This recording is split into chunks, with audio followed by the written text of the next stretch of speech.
आप सभी को राजवीर का सनक देखना है ना। बस यह एपिसोड में इन दोनों का खत्म हो गया, फिर मैं राजवीर की ही सनक दिखाऊंगी। और हाँ, प्लीज़ एक एपिसोड में कोऑपरेट कर लीजिए और अगले एपिसोड से राजवीर की सनक ही चालू होने वाली है और 2 एपिसोड के बाद राजवीर की शादी। तो प्लीज़ आप लोग अपनी कमेंट करके बता दीजिए कि आपको सनकी की शादी कैसे चाहिए।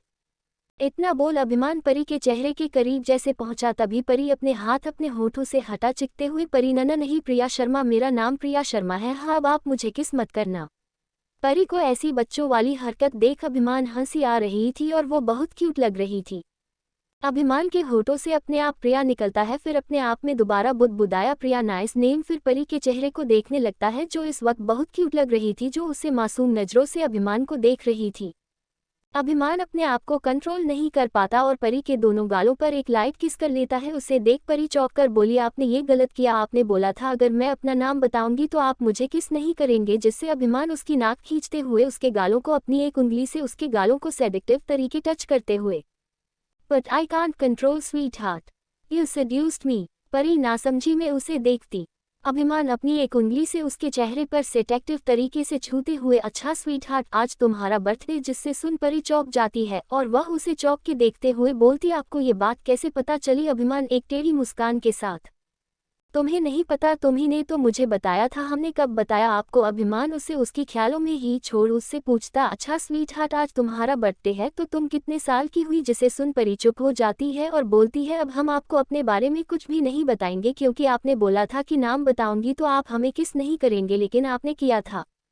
जिसे सुन अभिमान मुस्कुरा देता है, देन इट्स ओके, अब तुम नहीं बताओगे तो इस बार मैं तुम्हारे लिप्स पर किस करूंगा। जिसे सुनकर परी उसे घूर कर देखती है। हाँ, हमारा बर्थडे है और हम 17 साल के हैं और आज हम 18 साल के हो गए। परी अपने आप को 18 साल बोलते वक्त अपने चेहरे पर प्राउडली अभिमान को देख रही थी, जैसे कि उसे 18 साल की होने में बहुत खुशी हो रही है। लेकिन उसकी बात सुन अभिमान के हाथ जो परी के चेहरे टच कर रहे थे रुक जाते हैं। तभी आगे की सीट से किसी की जोर से खांसने की आवाज आती है, खो खो खो। वही जो एलेक्स और शिवा उन दोनों क्यूट कपल की कान लगाए बातें सुन रहे थे। अचानक से परी के मुंह से 17 साल सुने शिव को खांसी आ जाती है और एलेक्स उसे अभिमान के डर से शांत करने की कोशिश कर रहा था, लेकिन अभिमान का ध्यान शिवा को खांस की ओर चला जाता है। लेकिन अभिमान उसे इग्नोर कर परी के चेहरे को देखते और फिर उसके चेहरे पर अपनी उंगली फिर से वैसे ही चलाने लगता है। उससे कोई फर्क नहीं पड़ा हो, लेकिन परी अचानक से किसी की खांसने की आवाज़ सुन इधर उधर देखने की कोशिश करती है, लेकिन उसे पार्टीशन लगी होने की वजह से कोई दिखता नहीं है। अभिमान बोलता है, sweet heart look at me, तुम्हारा ध्यान और कहीं नहीं होना चाहिए। अभिमान की बातें सुन परी उसे घूर कर देखती है और बोलती है, हम आपको नहीं देखेंगे। आज हमारे पापा ने हमें बर्थडे पर सूट गिफ्ट किया था, आपने उसका दुपट्टा जला दिया, ये हमारा फेवरेट था। आप एक गंदे इंसान हो। और उसकी आंखों में मोटे मोटे आंसू आ जाते हैं। अभिमान को परी की आंखों में आंसू देख अच्छा नहीं लगता। जब भी वह इस लड़की की आंखों में आंसू देखता था उसे अलग सी बेचैनी और गुस्सा आता था। अभिमान उसके आंसुओं को अपने अंगूठे से पोंछते हुए बोलते हैं, स्वीट हार्ट डोंट क्राई, मैं तुम्हें इससे अच्छी बहुत सारी कपड़े दूंगा। परी उसे घूर के देखती है जैसे कहना चाहती हो, मुझे आपसे कोई भी कपड़े नहीं चाहिए। अभिमान उसकी घूरने से समझ जाता है वो क्या कहना चाहती हो। तभी परी और जोरों से रोने लगती है, जिसे सुन अभिमान को समझ नहीं आता इसे क्या हुआ। परी रोना ये और भी बढ़ते जा रहा था, जिसने कभी सुन गुस्सा भी बढ़ते जाना था। अभिमान अपने गुस्से को कंट्रोल करने के लिए अपने हाथों की मुट्ठी बना लेता और परी के चेहरे को देखने लगता है जो रोने के उसे हल्के लाल और उसके चेहरे पर आंसुओं से भीग रहे थे। अभिमान अपने कांपते हाथों से उसके चेहरे को साफ करता है। से स्वीट हार्ट, मैंने कहा ना, मैं तुम्हें इससे भी अच्छे कपड़े लाकर दूंगा, तुम बस चुप हो जाओ, डोंट क्राई।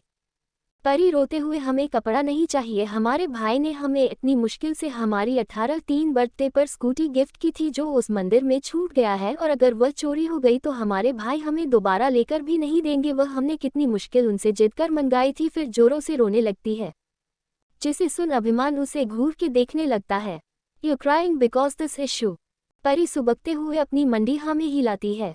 अभिमान अपनी पैंट की पॉकेट से अपने मोबाइल को निकालता है, अपने पहले वाले एरोगेंट स्टाइल में फ़ोन में बस कुछ वर्ड बोलता है जिस परी अच्छे से सुन नहीं पाती। अभिमान अपने फ़ोन को कटकर पैंट की पॉकेट में वापस रख लेता है और परी को देखता है जो उसे ही देख रही है और उसकी बातों को समझने की कोशिश कर रही थी। अभिमान उसे देख उसके माथे की तरफ झुकता है, पर परी अपने चेहरे को दूर करने की कोशिश करती है, लेकिन अभिमान उसके चेहरे को पकड़ उसके माथे पर एक लाइट किस करता है और दूर हो जाता है। अभिमान परी को बोलता है, स्वीट हार्ट अब रोना बंद करो, तुम्हारी स्कूटी तुम्हारे घर पहुंच जाएगी, वह बिल्कुल भी सेफ है। जिससे सुन परी खुश होते हुए बोलती है, आप सच बोल रहे हो, आप झूठ तो नहीं बोल रहे हैं ना। फिर अभिमान को घूर के देखते हुए, कहीं आपको हमसे फिर किस करने के लिए तो झूठ नहीं बोल रहे हो ना। अभिमान उसे घूर के देखते हुए उसके बालों को सहलाते हुए, स्वीट हार्ट, इसके लिए मुझे किसी की परमिशन की जरूरत नहीं है ना तुम्हारी भी। फिर एलेक्स को मॉल की ओर ले जाने के लिए बोलता है, जिसे सुन एलेक्स कार मुंबई के सबसे बड़े आर के मॉल की ओर ले चलता है। कुछ घंटे बाद कार में बहुत सारे शॉपिंग बैग थे जिसमें सिर्फ वुमेन क्लॉथ थे। वही कार में बार बार एलेक्स का मोबाइल बज रहा था जिसे अभिमान नोटिस कर रहा था। तभी एलेक्स अभिमान को हकलाते हुए बोलता है, सर ऑफिस से कॉल, अमेरिका से जो क्लाइंट आने वाले थे आ चुके, क्या करें, मीटिंग रूम में आपका वेट कर रहे हैं। जिसे अभिमान अपने ठंडे भाव सुन रहा था। फिर उसकी नज़र परी पर जाती है जो इस वक्त मुंह फुलाए शॉपिंग बैग को देख रही थी और अपनी नज़र उठाए अभिमान को देख रही थी। जब उसकी आंखें अभिमान से मिलती तो जल्दी से नीचे कर लेती है। कुछ ही पल में अभिमान की कार एक छोटे से घर के पास रुकती है जो दिखने में न ज्यादा छोटा न बड़ा, एक 2 मंजिला घर जिसमें एक छोटा सा गार्डन था। उस घर को देख परी के चेहरे पर बहुत बड़ी सी मुस्कान आ जाती है। जिसे अभिमान नोटिस कर रहा था, इस लड़की को उससे दूर से जाने में इतनी खुशी हो रही थी। ये देख अभिमान को गुस्सा आ रहा था लेकिन अपने आप को कंट्रोल किए हुए था। कार जैसे ही का उस घर से कुछ दूरी पे रुकती है, जिसे देख अभिमान उसका हाथ पकड़ लेता है, जिसे महसूस कर परी डर जाती है। परी डरते हुए अभिमान की तरफ पलटत है। अभिमान बोलता है, तुम्हें मेरी सारी बातें याद है स्वीट हार्ट ना, जो मैंने तुमसे कही है। फिर उसे अपने करीब की उसके माथे पर किस करते हैं और उसे छोड़ देता है। परी कार का दरवाजा खोल जैसी निकलने को होती है, अभिमान की फिर से आवाज आती है, स्वीट हार्ट। जिसे सुन परी झुंझलाहट के मारे पीछे मुड़कर देखती है। अब आपको क्या हुआ स्वीट हार्ट, तुम ये ले जाना भूल रही हो। और अपने हाथ में कुछ शॉपिंग बैग्स पकड़े हुए थे वह परी को देता है।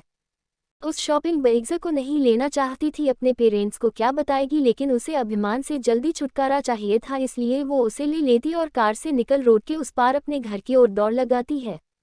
जैसे ही वह अपने घर की मेन डोर के पास खड़ी होती है तभी वह अपना हुलिया देखती। उसने अभी भी अभिमान का ग्रे सूट पहना हुआ था, जिसे देख उसे गुस्सा आता है। वह तुरंत उसे उतारती है, उसे फेंक देती है और अभी जो अभिमान ने उसे शॉपिंग बैग दिए थे वह घर की दूसरे साइड फेंक अपने घर की ओर चल रही थी लेकिन उसे पता नहीं था उसकी सारी हरकतें कार के अंदर से अभिमान देख रहा था। वही एलेक्स और शिवा भी परी की ये हरकत देख शौक थे। वो शॉपिंग बैग से वुमेन क्लॉथ थे जो कि लाखों के थे और अपने बॉस की कस्टम मेड सूट के कोट को ऐसे रोड पर पड़ा हुआ देख हैरानी हो रहे थे। वही ओबरॉय मैंशन में रात के 9 बजे का समय अहाना अपने रूम में टहल रही थी और अपने मोबाइल को देख रही थी। वह अपने में ही बुदबुदा रही थी, क्या आदि मुझसे नाराज हो गया है, मैंने उसका फ़ोन नहीं उठाया इसलिए क्या वो मुझसे नाराज हो सकता है, क्या मैं उसको कॉल करके देखूं। तभी उसे अपने रूम की बालकनी से कुछ आवाज़ आने लगी।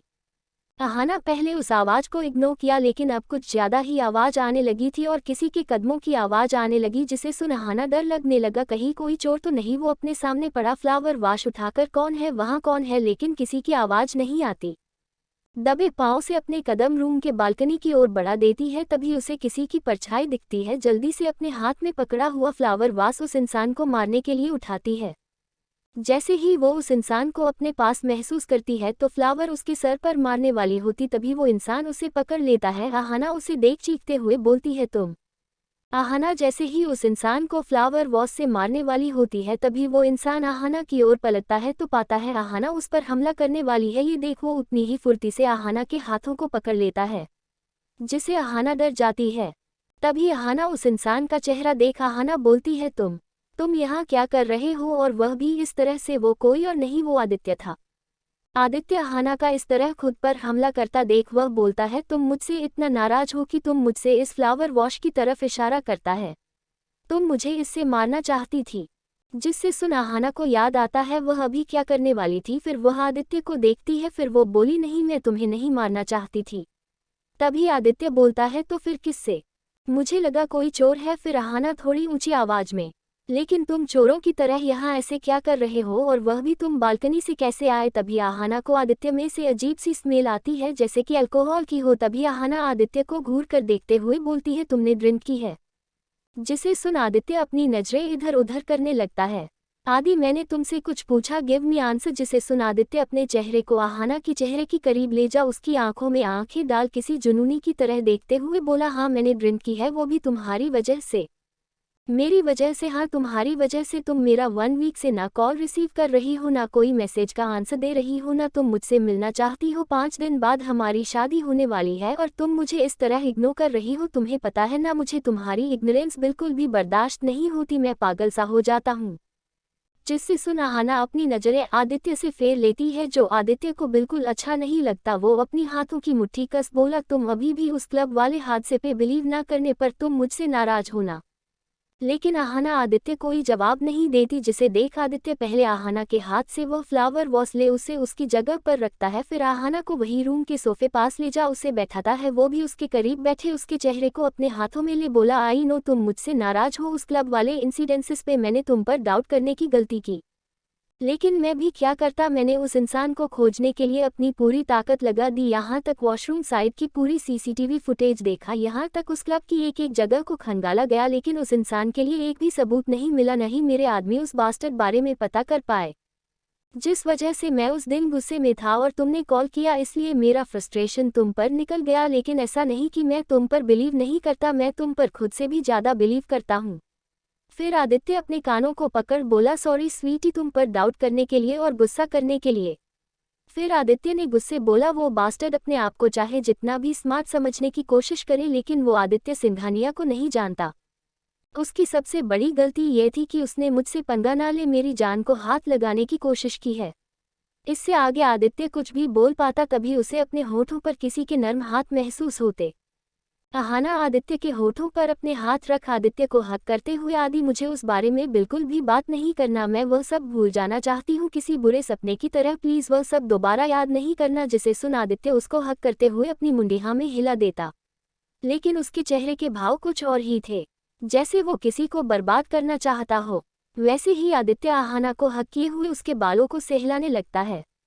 आदित्य आहाना कुछ पल वैसे ही हक किए हुए उसके कान में बोलते हैं, I miss you so much. तभी आहाना की प्यारी पर हल्की सी आवाज आती है, आई मिस यू टू। कुछ पल वैसे ही प्यार से गले लगे हुए वह एक दूसरे के बाहों में रहते हैं। कुछ देर बाद आदित्य बोला, तुम्हें पता है हमारी शादी को अब से 5 दिन बाकी है, लेकिन मुझसे वह 5 दिन का भी इंतजार नहीं होता।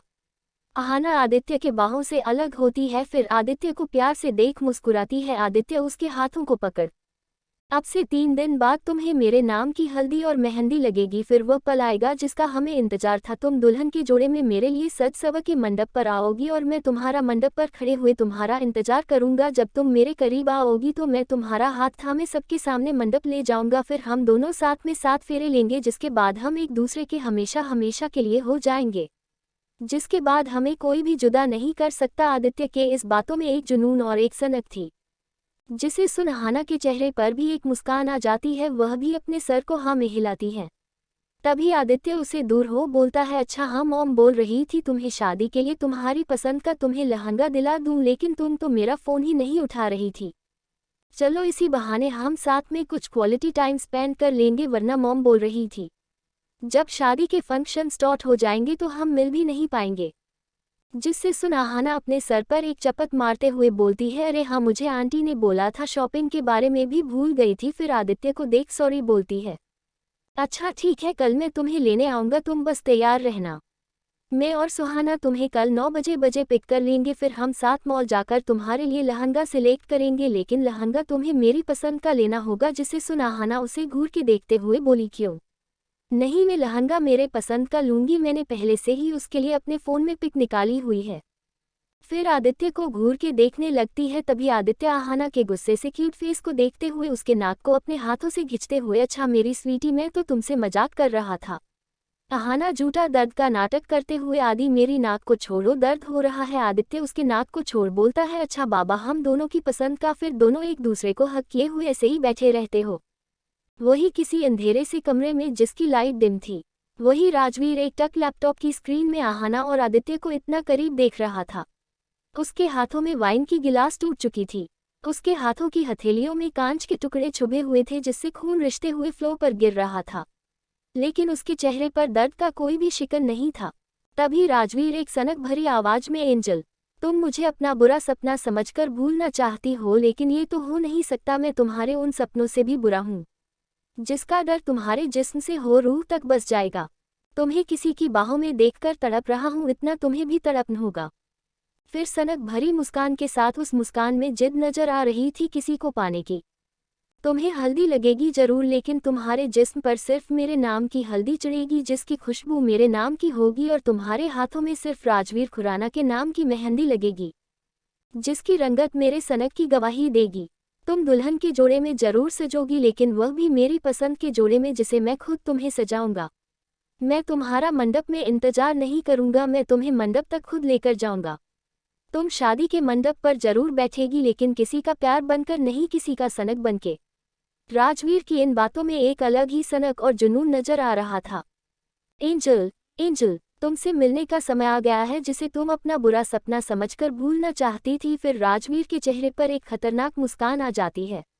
वो एकटक लैपटॉप स्क्रीन में आदित्य और अहाना को देखते हुए, तुम सिर्फ मेरी हो, सिर्फ राजवीर वर्मा की। फिर किसी संकी की तरह हंसता है। उसके हाथों से अभी भी खून रिस रहा था, उसके हाथों में कांच के टुकड़े फंसे हुए थे, लेकिन राजवीर के चेहरे पर एक भी सिकन नहीं था। उसके अंदर सिर्फ अहाना को पाने की सनक दिख रही।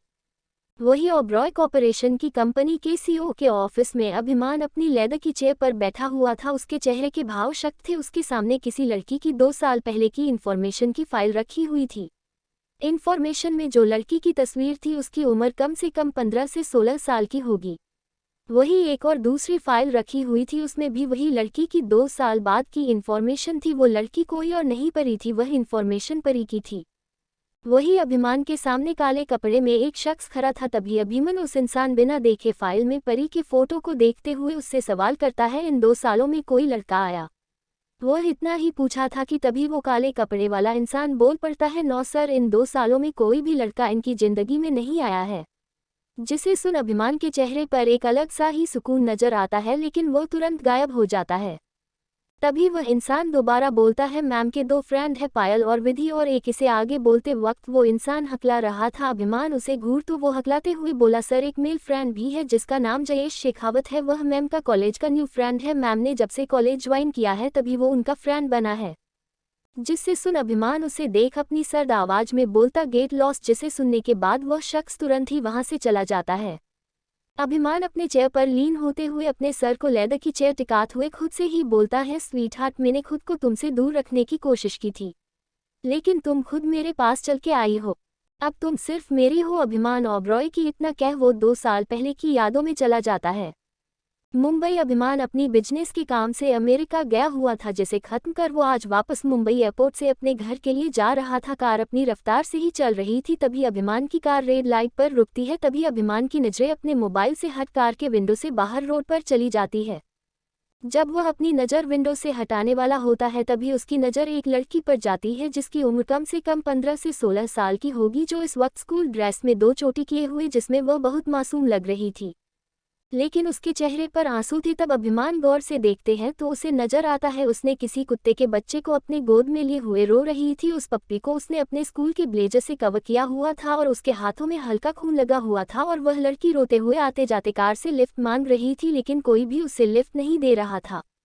तभी ट्रैफिक लाइट का सिग्नल रेड से ग्रीन होता है और अभिमान की कार फिर से चलने लगती है, जिस वजह से वह लड़की पीछे हो नहीं लगती और अभिमान की नज़रों से दूर हो रही थी। अब वो उसकी आंखों से ओझल हो गई थी, जिसे महसूस कर अभिमान अचानक से चिल्लाता है, स्टॉप द कार, जिससे ड्राइवर डर जाता है और जल्दी से कार साइड में कर रोकता है। क्योंकि ग्रीन लाइट होने की वजह से बहुत कार चल रही थी, अभिमान कार को पीछे लेने के लिए बोलता है, ड्राइवर कार पीछे लेता है। जब वह लड़की उसे फिर से दिखने लगती है तो वो कार स्टॉप करने के लिए बोलता है।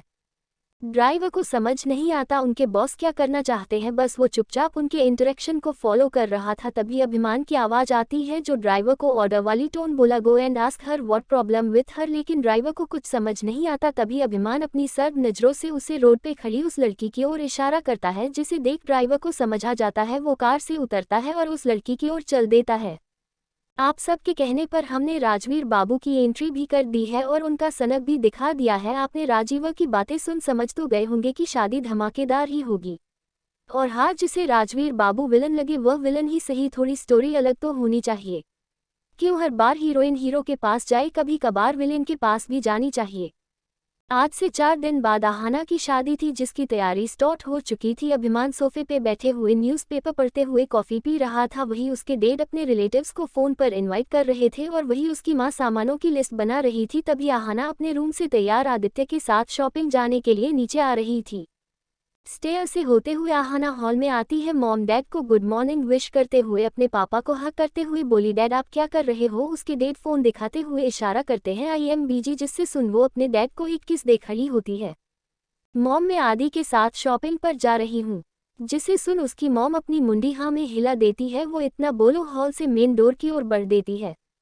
तभी अभिमान की आवाज़ आती है, वेट प्रिंसेस, जिसे सुना आहाना के कदम रुक जाते हैं और नासमझी में अभिमान को देखने लगती है। तभी अभिमान न्यूज़पेपर को सोफे टेबल पर रख खड़ा हो सूट को ठीक करते हुए, चलो मैं तुम्हें छोड़ देता हूँ। तभी आहाना अपने भाई को बोलती है, पर भाई इसकी ज़रूरत नहीं है, आदि मुझे लेने आता ही होगा। जिससे सुन अभिमान बोलता है, आने दो उसे, वैसे भी 4 दिन बाद तो तुम उसी के पास चली जाओगी।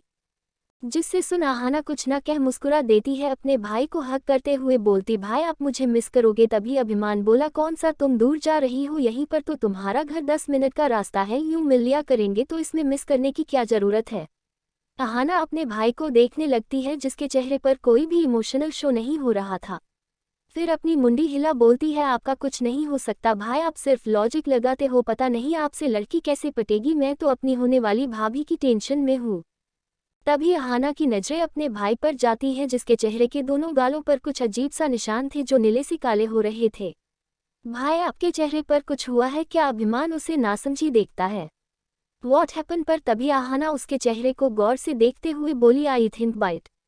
इतना ही वो बोल पाई थी तभी पीछे से आदित्य आते हुए बोला, आई थिंक स्वीटी तुम्हारे भाई के चेहरे पर किसी के बाइट करने के निशान हैं। तभी अभिमान और आहाना की नजरें आदित्य पर जाती है। आदित्य की बातें सुन अभिमान को याद आता है कि कल कैसे परी ने कार में उसके चेहरे पर बाइट किया था, लेकिन आदित्य की बातें सुन उसके चेहरे के एक्सप्रेशन नहीं बदलते। आदित्य उन दोनों के पास आ अभिमान को देखते हुए बोलता है, से समथिंग ब्रो, ये तुम्हारे चेहरे पर निशान कैसे हैं? लेकिन अभिमान उसे कोई जवाब नहीं देता। तभी आहाना बोलती है, हाँ भाई आपके चेहरे पर क्या हुआ है? सही में किसी ने काटा है आपको ये कुछ? और तभी अभिमान बोलता है, नो प्रिंसेस, बियर्ड सेट करते वक्त ट्यूमर से लग गई होगी। जिससे सुन आहाना अपनी मुंडी हमें हिला देती है। आदित्य कुछ बोलने वाला होता है तभी आहाना बोलती है, ओ नो, मैं अपना फ़ोन तो हॉल में भूल कर आ गई पापा के पास। आदित्य की तरफ देकर बोलती, तुम मेरा 5 मिनट वेट करो, मैं अभी आती हूँ। जिसे आदि अपने मुंडी हम हीला देता। आहाना वापस से अपने विला के अंदर हॉल में जाती है। वही आहाना के जाते आदित्य और अभिमान के चेहरे के भाव बिल्कुल बदल जाते हैं। उनके चेहरे पर एक सीरियस एक्सप्रेशन थे। तभी आदित्य एक मॉकिंग टोन में बोलते हैं, रियली ये तुम्हें सेविंग करते वक्त लगी या किसी के बाइट के निशान? आदित्य इतना ही बोल अपनी बातों को अधूरा छोड़ देता है, लेकिन अभिमान के चेहरे भाव बिल्कुल भी नहीं बदलते। वो उसे जवाब देना इम्पोर्टेंट न समझ वो वैसे ही अपनी जेब में हाथ डाले खड़ा रहता है। तभी अभिमान की आवाज़ आती है जो आदित्य को बोलते हैं, तुम्हें अभी तक उस लड़के के बारे में पता चला कि नहीं? 12 साल हो गए उससे नहीं मिले, तुम लोग ने पता करने की कोशिश की नहीं? इतना कहने के बाद अभिमान बड़े ही गौर से आदित्य के चेहरे को देखने लगता है, लेकिन आदित्य अपने चेहरे के एक्सप्रेशन को नॉर्मल रख ठंडी भाव में बोलता है, आई डोंट थिंक वैसे लोग को हमें ढूंढने की ज़रूरत भी है। तभी आहाना आते हुए बोलती है, मिल गया मुझे मेरे फ़ोन, चलो भाई चलते हैं। तभी अभिमान के फ़ोन पर किसी का कॉल आता है। अभिमान इश्क्युज कर वहाँ से थोड़ा दूर हो फ़ोन पर बात करने लगता है। फिर वह आहाना के पास आ बोलता है, सॉरी प्रिंसेस, कुछ इम्पोर्टेंट काम आ गया है, तुम आदित्य के साथ ही जाओ। उसके माथे को किसकर अभिमान अपनी कार की ओर बढ़ जाता है। आदित्य अभिमान को जाते हुए गौर से देख रहा था। तभी आहाना उसका हाथ पकड़ बोली, चलो हम लेट हो रहे हैं। जिसे सुन आदित्य अपनी मुंडे हमें अपनी कार की ओर आहाना का हाथ पकड़ चल देता। आदित्य पहले पैसेंजर सीट का डोर ओपन करता है और आहाना को बैठा है वो खुद ड्राइविंग सीट की ओर जा बैठ जाता है। वही आदित्य की बहन सुहाना पहले से ही कार में बैठी हुई थी, जिसे देख आहाना एक्साइटेड हो जाती है। दोनों शॉपिंग के लिए बहुत एक्साइटेड थी। वही आदित्य कार ड्राइव कर रहा था, लेकिन उसके दिमाग में अभिमान की बातें चल रही थी, जिसे याद कर उसके आंखों के सामने एक 13 साल के लड़के की खून से लथपथ शरीर दिखने लगता है, जिसकी नीली आंखें उसी को घूर रही थी। तभी आहाना आदित्य को हिला रही थी, जिसे महसूस कर आदित्य होश में आता है। आदि आदि जिसे सुन आदित्य आहाना की ओर देखने लगता है। आहाना बोली, तुम मेरी बातें सुन रहे हो न? जिसे सुन आदित्य अपनी मुंडी हाँ में हिला देता है। अभी तक तुमने मुझे नहीं बताया तुम्हारे शेरवानी का कलर कौन सा है? तुम फेरों के वक्त कौन से कलर का पहन रहे हो? वो मुझसे मैच करना चाहिए। जिससे सुन आदित्य अपनी मुंडे हाँ में देता था और कार ड्राइव करने लगता है। कार कुछ ही पल में मौला पहुंची चुकी थी। मुंबई का सबसे बड़ा मॉल था। आहाना और सुहाना दोनों कार से उतर चुकी थी। आदित्य कार पार्किंग में पार्क कर उनके पास आता है। तभी आदित्य बोलता है, चले लेडीज। तो दोनों हंसते हुए अपने मुंडी हाँ में हिला देती है। तभी उनके पास मॉल का मैनेजर दौड़ते हुए और कुछ मॉल के स्टाफ आते उन्हें ग्रीट करते हुए बोलते हैं, गुड मॉर्निंग सर। आदित्य उन्हें इग्नोर कर आहाना का हाथ पकड़े मॉल के अंदर चल देता है। मॉल के मैनेजर और स्टाफ भी उनके पीछे चल देते हैं। साथ ही आदित्य के बॉडीगार्ड भी मॉल के वीआईपी क्लॉथ सेशन साइट, जहां मैन और वुमेन की दुनिया के फेमस डिजाइनर के डिजाइन किए हुए कपड़े थे, जिन्हें कोई इजली अफोर्ड नहीं कर सकता था। आदित्य लिफ्ट से बाहर निकलता है, उसी के साथ सुहाना आहाना भी निकलती है। तभी आदित्य का फोन रिंग करता है। वह फोन उठा आहाना और सुहाना को आगे चलने के लिए कहता है, क्योंकि उसे ऑफिस से इम्पोर्टेंट कॉल आया था। आदित्य को बात सुन दोनों साथ चल देती है। वही सुहाना को किसी का कॉल आता है, जिसे वो चलते हुए बात करने लगती है। वही आहाना अपने ड्रेस से रिलेटेड पिक देखने लगी हुई थी, जिसे आहाना को ध्यान ही नहीं रहता कि उसके आगे से कोई बच्चा दौड़ते हुए आ रहा है, जिसे आहाना टकरा जाती है। उसका बैलेंस बिगड़ता, जिसे वो नीचे गिरने को होती है। तभी कोई उसे अपनी मजबूत बाहों में थाम लेता है। आहाना गिरने के डर से अपनी आंखें बंद कर लेती है, लेकिन उसे महसूस होता है वह किसी के मजबूत बाहों में है। लेकिन उसका टच और उसका वो मेनली स्मेल उसे जानी पहचानी लग रही थी। प्लीज़ लाइक, कमेंट और रिव्यू जरूर दीजिए, क्योंकि 30,000 वर्ड हो गए हैं, जिसे पता चलेगा स्टोरी आगे चलनी चाहिए या नहीं। यार 600 पे 40 लाइक और कमेंट साथ इसे तो मेरी स्टोरी पॉकेट एफएम वाले बंद कर दे गए। आहाना उस इंसान की टच और उस इंसान की मेनली फ्रेग्रेंस को वो कभी भी नहीं भूल सकती थी, चाहे वो उसे कितना भी भूलने की कोशिश करे। आहाना की आंखें अभी भी डर से बंद थी, लेकिन वो उस इंसान के टच को अपने बॉडी पे फील कर पा रही थी। वह उसकी बाहों में थी, जिसे महसूस कर उसे फिर से क्लब के वॉशरूम का पल याद आ गए, जिसे याद कर वह हर रातों को डर के उठ जाया करती थी। आहाना के चेहरे पर डर के भाव साफ दिख रहे थे, जो कि वो इंसान साफ देख पा रहा था। उसके चेहरे को अपनी नीली आंखों से निहारते हुए एक टेढ़ी मुस्कान देता है। आहाना डर से अपनी आंखें जल्दी से खोलती है तो पाती है वह इंसान यहाँ पर नहीं था और वह अपने आप को सही सलामत अपनी जगह पर खड़ा पाती है। तभी सुहाना उसके पास आती है, तुम ठीक हो ना, और तुम्हारा ध्यान कहाँ था? देख के नहीं चल सकती? अगर अभी वो लड़का तुम्हें नहीं बचाता तो तुम अच्छा खासा इस फ्लो की धूल चाट रही होती। शादी के दिन टूटी फूटी पाती सुहाना आहाना का मजाक उड़ाते हुए बोलती है, लेकिन सुहाना इस बात का ध्यान नहीं दिया। आहाना डर से कांप रही थी और उसके माथे पर पसीना आया हुआ था। जब सुहाना आहाना को देखती है तो हैरान हो जाती है, क्योंकि आहाना डर से कांप रही थी और उसके माथे पर पसीना था। सुहाना आहाना की फिक्र करते हुए बोलती है, आहाना तुम्हें हुआ क्या है? डरने की कोई ज़रूरत नहीं है, मैं तो मजाक कर रही थी। लेकिन आहाना सुहाना की कोई बात सुनाई नहीं दे रही थी। वो डरते हुए बोलती है, सुहाना वो कहाँ है जिसने मुझे बचाया था? जिसे सुन सुहाना बोलती, वो तो अभी यही था। लेकिन कुछ भी कहे यार, बंदे की पर्सनैलिटी मस्त थी, उसकी बॉडी देखकर बता सकती थी बंदा कितना हैंडसम होगा। जिसे सुन आहाना अपने कैप्टे हॉट से बोलती है, सुहाना इसका मतलब तुमने उसका चेहरा देख? जिसे सुन सुहाना उदासी बोलती है, नहीं यार यही तो नहीं हुआ, उसने तुझे बचाया और ना कुछ बोला और चलते बना। जिसे सुन आहाना बोली, कहाँ गया है वह? तूने देखा किस तरफ गया? जिससे सुन सुहाना नासमझी में लिफ्ट की तरफ इशारा करती है। जिसे सुन आहाना जल्दी से उस ओर देखती है। आहाना पलट लिफ्ट की ओर देखती है तो उसे किसी इंसान की लंबी चौड़ी ब्लैक कपड़ों में उसकी बैक व्यू दिखती है, जो कि लिफ्ट के अंदर एंटर कर रहा था। जिसे देख आहाना लिफ्ट की ओर दौड़ लगाती है, लेकिन वैसे ही वो किसी से टकरा जाती है। तभी उसके कानों में आदित्य की आवाज आती है, देखकर स्वीटी तुम इतनी हड़बड़ी में कहाँ जा रही हो? अभी तुम्हें चोट लग जाती। तभी सुहाना की आवाज आती है, भाई लग नहीं जाता, अभी आपकी स्वीटी गिरते गिरते बची है, भला उस इंसान का जिसने इसे बचा है। वही आहाना आदित्य की आवाज सुन आदित्य की बाहों में सिमट सी जाती है। आदित्य आहाना ऐसे बिहेवियर को देख उसके बाल को सहलाने लगता है। वह सोचता है आहाना डर गई होगी। वही सुहाना बोलती है, लब बद हम यहाँ कपड़े की शॉपिंग भी करनी है, मैं जा रही हूँ, आप लोग आ जाना। वही लिफ्ट में राजवीर अपने हाथों को देख रहा था, जिससे उसने आहाना की कमर को पकड़ रखा था। राजवीर की आंख के सामने आहाना का वो डरता हुआ चेहरा याद आता है, जिसे उसके चेहरे पे एक अजीब सी मुस्कुराहट के साथ बोलता है, एंजल तुम्हें तो मेरा टच मेरी प्रेजेंट सब याद है, मैंने कहा था ना तुम मुझे इतनी आसानी से नहीं भूल सकती। वही वो अपने हाथों को गौर से देखते हुए जिससे उसने आहाना को टच किया था उसे अजीब तरीके सूंघते हुए, तुम्हारी खुशबू और तुम्हारी टच मुझे पागल बना देती है एंजल। तुम मुझे अपना बुरा सपना समझकर भूलना चाहती हो, लेकिन मैं तुम्हें ऐसा डर बन के बसूंगा कि मैं तुम्हारी हकीकत बन जाऊंगा, जिसे तुम भुलाकर भी नहीं भुला पाओगी मेरी एंजल। इतना कि राजवीर के चेहरे पर एक डरावनी सी मुस्कान आ जाती है। जिसे देख कोई भी डर जाए। वही आदित्य, सुहाना और आहाना वीआईपी क्लॉथ सेशन में सोफे पे बैठ कपड़े देख रहे थे। सेल्स गर्ल अपने हाथों में एक से एक लहंगा पकड़े हुए उन्हें दिखा रही थी। आहाना और सुहानी अपनी हल्दी और मेहंदी के लिए लहंगा पसंद कर लिया था। अब आहाना की शादी के लिए लहंगा पसंद हो रहा था। एक से एक वेडिंग स्टाइल कपल ड्रेसेस दिखाए जा रहे थे, लेकिन आहाना और आदित्य को अभी तक पसंद नहीं है। आदित्य का ये कहना था उसे आहाना के लिए ऐसा लहंगा चाहिए जिसमें वह किसी रानी की जैसे लगे। वह आहाना अपने शादी के दिन किसी प्रिंसेस की तरह देखना चाहता था। तभी आहाना की नजरें फ्रंट ग्लास वॉल की तरफ जाती है, जहां पर एक पुतले को मेहरून कलर का ब्राइडल लहंगा पहनाया गया था। उसमें डायमंड का वर्क था। लहंगे की डिज़ाइन इस तरह थी, आहाना की नज़र उसे हट ही नहीं पा रही थी और लहंगा देखने में ही बहुत खूबसूरत लग रहा था। आहाना उसे देखते हुए खोसी जाती है, तभी उसे आदित्य की आवाज़ आती है। देखो, मिल गया जो हमें चाहिए था। आदित्य सर्व्स गर्ल्स के हाथों से वह लहंगा लेते हुए आहाना को दिखाता है। उसके हाथों में भारी भरकम रेड कलर का लहंगा था जिसमें सोने और हीरे से वर्क किया हुआ था। लहंगा देखने में बहुत ही खूबसूरत था। उस लहंगे का वर्क उसे रॉयल लुक दे रहा था। सुहाना भी जब उस लहंगे को देखती तो एक पल के लिए देखती रह जाती है, लेकिन उसकी आंखों में वह उस पुतले वाला लहंगा बस गया था।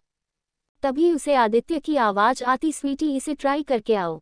तभी आहाना की आवाज़ आती है, एक मिनट। आदि पीछे पलट उस लहंगा को दोबारा देखने की कोशिश करती है जो उसे पहली बार में पसंद आया था। तब उसे हैरानी होती है कि अब वह लहंगा वहाँ पर नहीं था।